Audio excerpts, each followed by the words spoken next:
are surrounded by an environment which has millions of microorganisms, some of which can cause diseases. These microorganisms carry disease-causing biochemicals identified as antigens. Whenever our body comes in contact with an antigen, we are at risk of getting the disease. However, our body has a well-developed defense or immune system that protects us from such risks. This defense works at two levels, like if a person is attacked by an unknown enemy for the very first time, then he might take a while to judge the enemy and eventually defend himself. But the response will be quick the second time after being aware of the enemy. The same thing happens when a person is attacked by an antigen for the first time. The person's body takes a while for generating a response that eventually protects it against the antigen. But when the person encounters the same antigen for the second time, then the response is fast and intense. The first response to an antigen is called a primary immune response, whereas the later one is known as the secondary immune response. To understand this even better, we must first understand immunity and its types. Immunity is the ability of an organism to resist infection caused by an invading pathogen. It is the defense response of the body against a pathogen. This can be achieved in two ways, naturally or artificially. Natural immunity occurs without human intervention, whereas artificial immunity occurs when antigen or antibody are administered to a person artificially via injection. Both natural and artificial immunity can either be passive or active. Passive immunity is when a person receives pre-formed antibodies either naturally, for example, from mother to fetus, transplacentally, or through breast milk. An example of artificial immunity is administration of anti-tetanus serum containing tetanus antibodies to a person suffering from tetanus. In both the cases, immediate immunity is established, but such immunity is short-lived as no memory cells are formed. Long-term immunity is gained through active immunity. A host can be stimulated by specific antigens to produce specific antibodies via specific immune response. This can happen if a person naturally contracts a disease and develops antibodies against the pathogen, or a person can be artificially injected with attenuated or dead antigens, as in case of vaccines. In both the cases, the immune response is generated, resulting in memory cell formation. This is called artificial active immune response, and it is the principle on which immunization is based. Immune response. When any foreign particle, including microorganisms, enter the host's body, it activates the host's immune system. The immune system recognizes the incoming foreign particle and elicits a reaction against it. This is called an immune response. The ultimate aim of the immune response is to inactivate, destroy, and eliminate the foreign particle from the host's body. Immune response is primarily of two types. First, antibody-mediated immune response or humoral immunity. Second, cell-mediated immune response.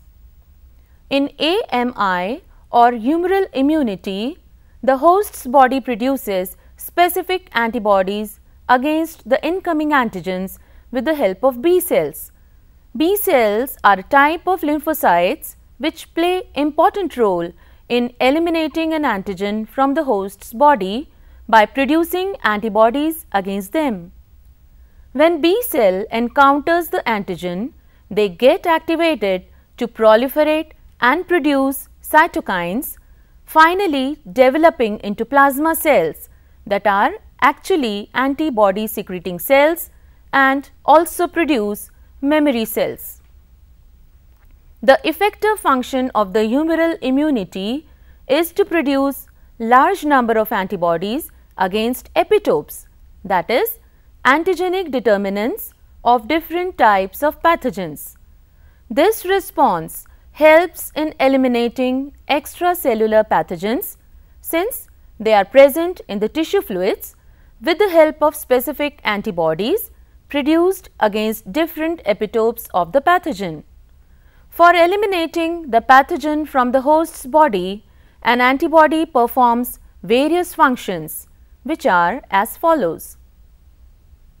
Antibody initiates complement mediated lysis or killing of the pathogen by activating classical complement pathway. Antibody binds to the pathogen, thus causing its opsonization or coating, and facilitates its phagocytosis, that is, engulfment by binding to the phagocyte at its Fc receptor, which is the receptor for the Fc region of the antibody.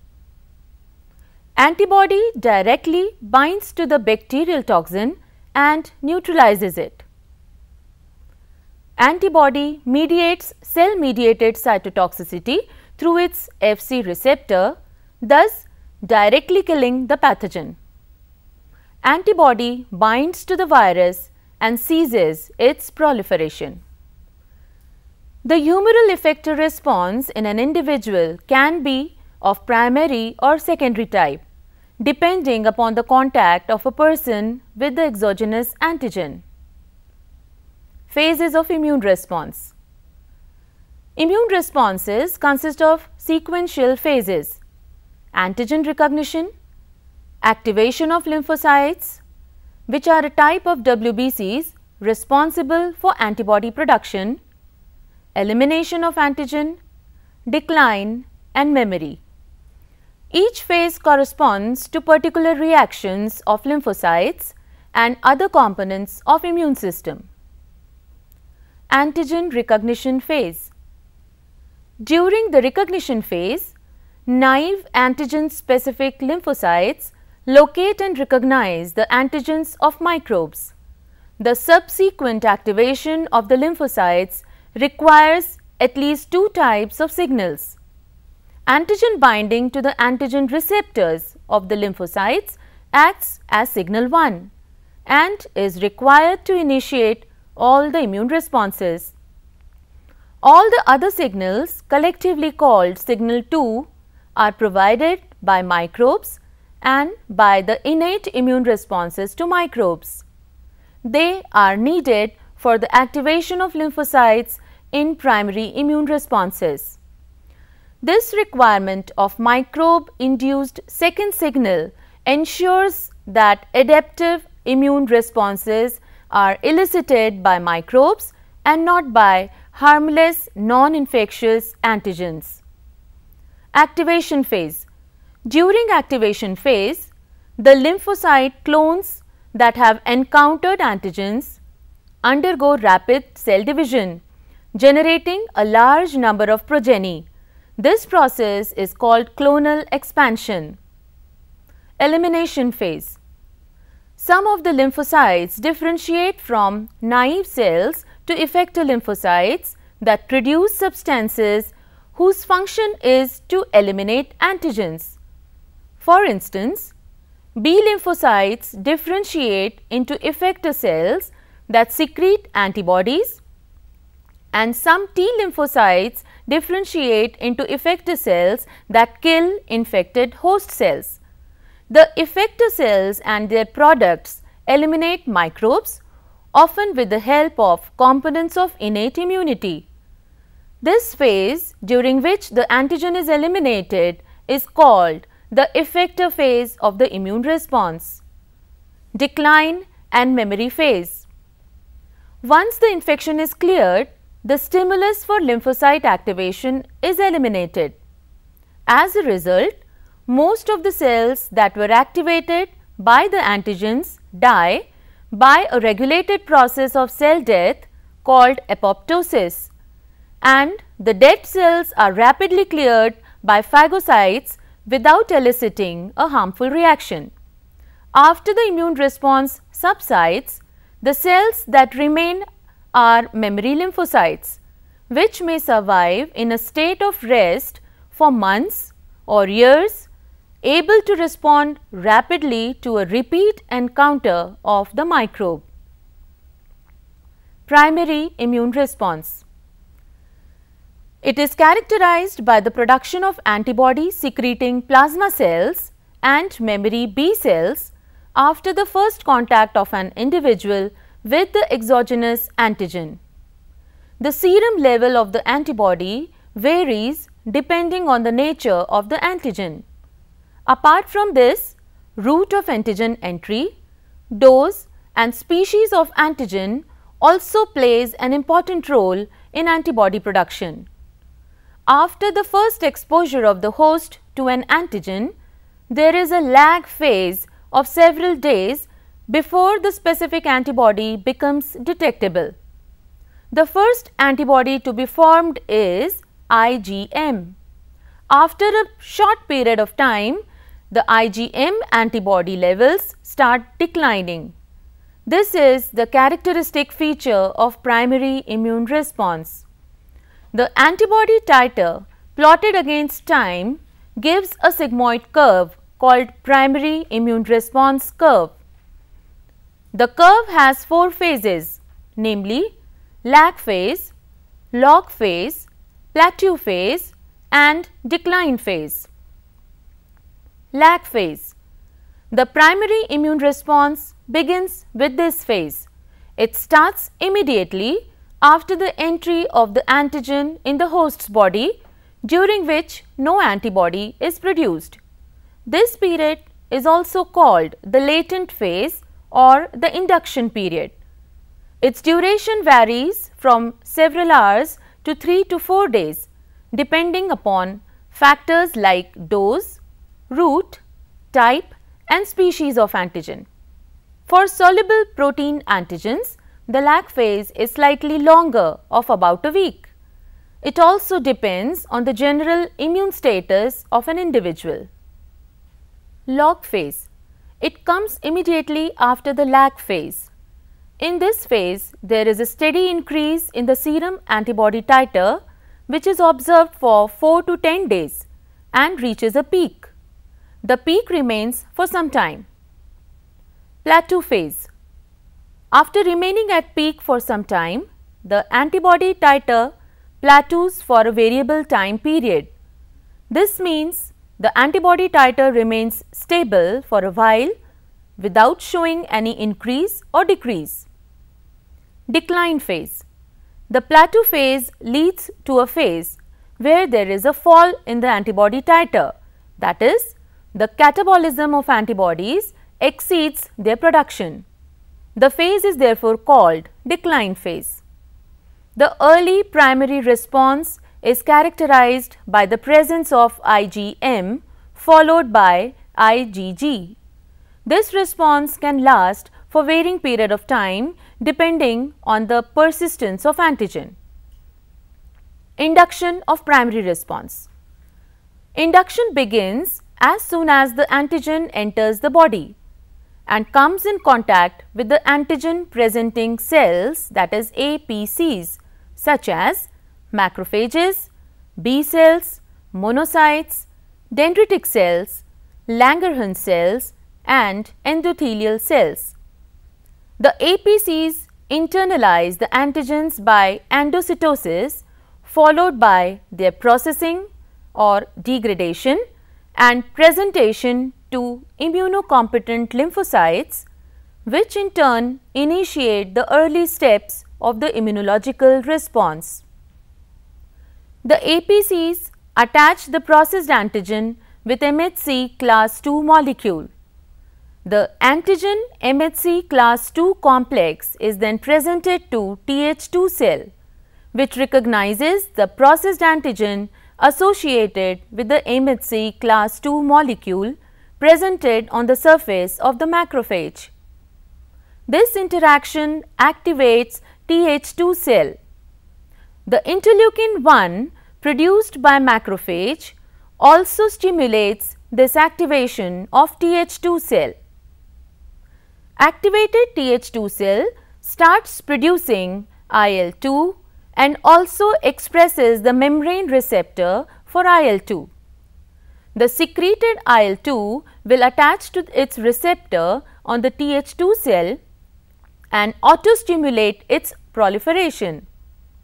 The stimulated Th2 cell produces variety of lymphokines including IL-2, IL-4, IL-6 and gamma interferon, which in turn mediate different aspects of immune response.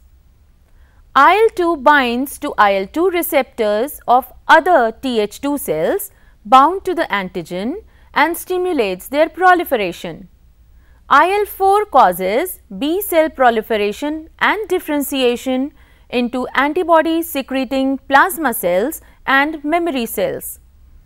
IL-4 only activates those B cells which are present in the vicinity and are bound to the antigen and not others. This helps in sustaining the specificity of the immune response. The cross-linking of the B cell receptor, that is BCR, initiates B cell activation. For this, an antigen must have at least 2 identical epitopes located in such a way that they can cross-link B cell surface immunoglobulin to activate B cells. The aggregation of BCR, Ig alpha, Ig beta complexes promotes phosphorylation of ITAMs, that is immunoreceptor tyrosine based activation motifs, by cytoplasmic tyrosine kinases like FYN, BLK and LYN to initiate a second messenger cascade. Once the antigen is bound, it is internalized with BCR. It is processed, bound to MHC class II and presented to effector Th2 cells. The effector Th2 cells bind B cells via CAMs, that is cell adhesion molecules, and then with specific peptides on MHC class II with T cell receptor, that is TCR. T cell CD40 ligand binds to B cell CD40 receptor and sends a co-stimulatory signal for B cell activation.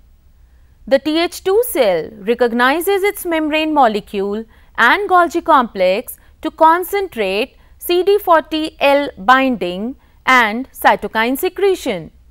This further helps in maintaining antigen specificity of the response. Secondary immune response.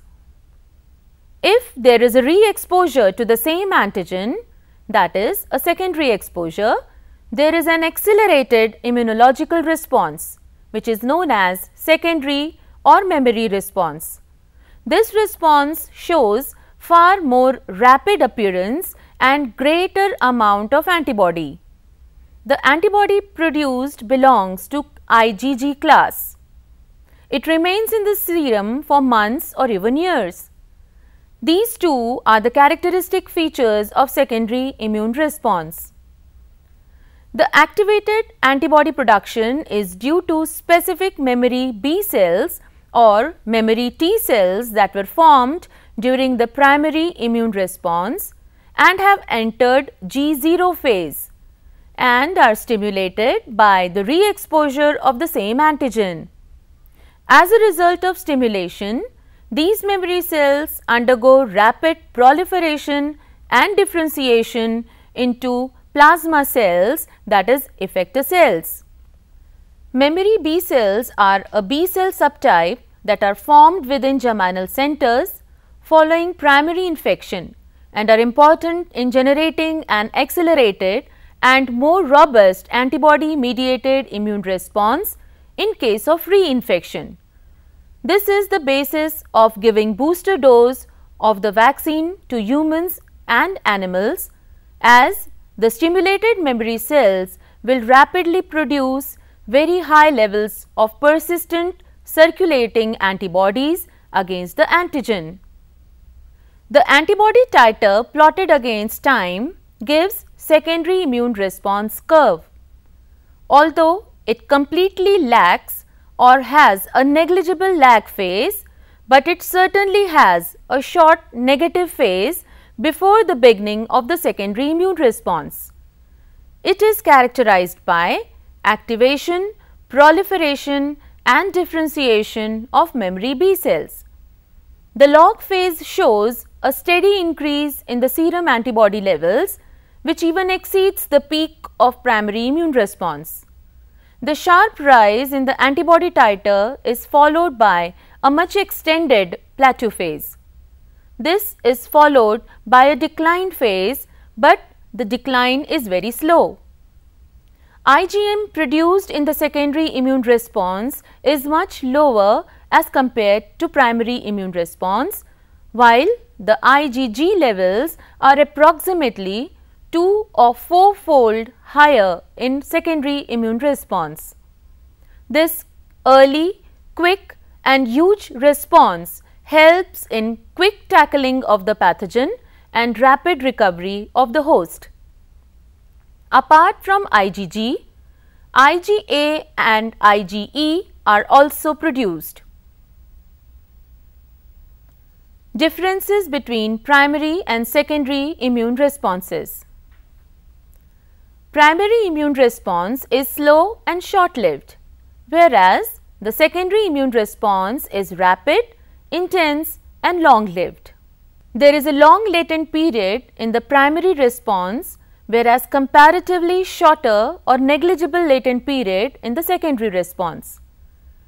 Antibody titer, that is, level of antibody in the blood, is about 10-fold in the secondary response than in the primary response. In primary response, the antibody exists for few days, but in secondary response, it remains for several number of days, probably months or years also. The primary response consists of a major proportion of IgM antibody whose half-life is about 5 days. The secondary response is almost entirely of IgG antibody whose half-life is about 25 days.